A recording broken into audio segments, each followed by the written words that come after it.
Miss Annie, wala po ba kayong ginawang masama? I left because I needed to. Sinabi ni Bingo na hindi nag-suicide ang mama niya na may pumatay sa kanya, kaya agad namang tinanong ng binata kung sino at kung nasabi na niya sa mga pulis. Pinaliwanag ng dalaga na si Cindy kaya nagulat si Bingo na giniit ni Caroline na dinidinay lang niya pero ramdam niyang may kinalaman si Cindy pero wala pang legal na aksyon laban sa kanya kaya kailangan niyang maghanap ng solid proof para pagbayaran niya ang ginawa sa mama niya. Agad namang tinanong ni Bingo kung anong hakbang ang gagawin ni Caroline lalo't hindi pa siya pwedeng magdemanda na agad namang sinabi ng dalaga na maghihiganti siya sa pamamagitan ng tagumpay niya kaya nagkasundo silang papalaguin nila ang mabenta box na business nila.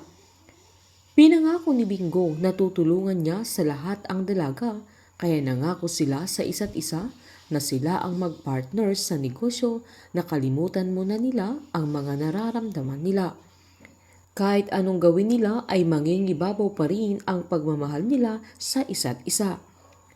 Agad namang tinanong ni Bingo kung ano nang gagawin nila kaya sinabi ni Caroline na may kailangan siyang puntahan na taong kakilala ng mama niya na naging katrabaho niya sa GLC na baka may masabi siyang next lead sa kanilang dalawa. Giniit naman ni Bingo na kung sino man ang taong kikitain niya ay sasamahan niya ang dalaga na hindi niya alam na mismong nanay niya ang pupuntahan ni Caroline. Habang sinabihan naman ni Yayelin si Annie na kung gusto niya ay i-reschedule niya yung bigla ang request ni Caroline na pagkikita nila pero sinaad ni Annie na hindi pwedeng makansel dahil lahat ng meeting niya kay Caroline ay importante. Sakto namang tumawag si Sherwin sa kanya upang ipaalam na si Bettina ang magbibigay ng stocks na kailangan nila. Sabay tinanong niya si Annie kung magkikita pa sila ni Caroline at tinanong niya kung sasabihin na ni Annie ang buong katotohanan na agad namang sinabi ni Annie na hindi pa niya ipagtatapat sa dalaga. Habang kinuha naman ni Stephen yung proposal ni Bingo kay Jonathan na agad niyang sinabi na malaki ang potensyal ng proposal ni Bingo.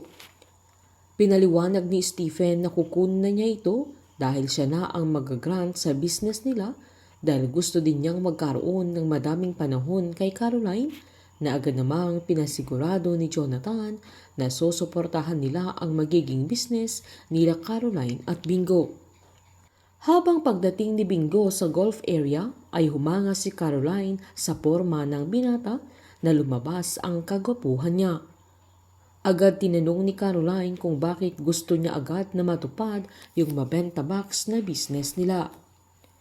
Pinaliwanag naman ni Bingo na nabawasan yung kaban ng pera niya at kung maulit man ay hindi pwedeng walang laman yung bank book niya. Agad tinanong ng dalaga kung saan niya ito ginamit na sinabi naman ni Bingo na ginamit niya sa hospital dahil nabagok ang ulo ng mamang niya sa banyo. Sobrang nag-alala naman si Caroline lalo't hindi sinabi ni Bingo sa kanya ang bagay na yun kaya sinabihan niya ang binata na i-cancel na nila yung lakad nila para mapuntahan niya si Lola Nene na agad namang sinabi ng binata na okay na ang mamang niya, kailangan lang niya ang water therapy at naiuwi na rin sa bahay nila. Habang nabili na ni Annie ang share ng isang shareholder sa GLC kung saan mas malaki na ang sa kanya kesa sa mga Chus at magagawa na niyang makontrol ang GLC.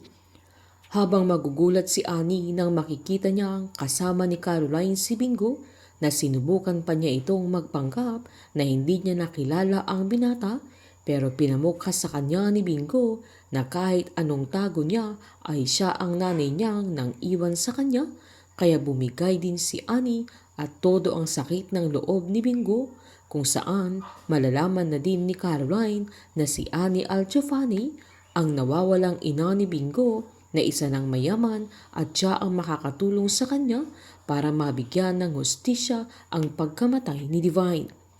painit ng painit ang mga tagpo, sabay-sabay po nating subaybayan ang advance episode ng Can't Buy Me Love dito po sa aking channel. Patuloy lamang pong manood at mag-subscribe para ma-update po kayo sa mga susunod na episode. Marami pong salamat.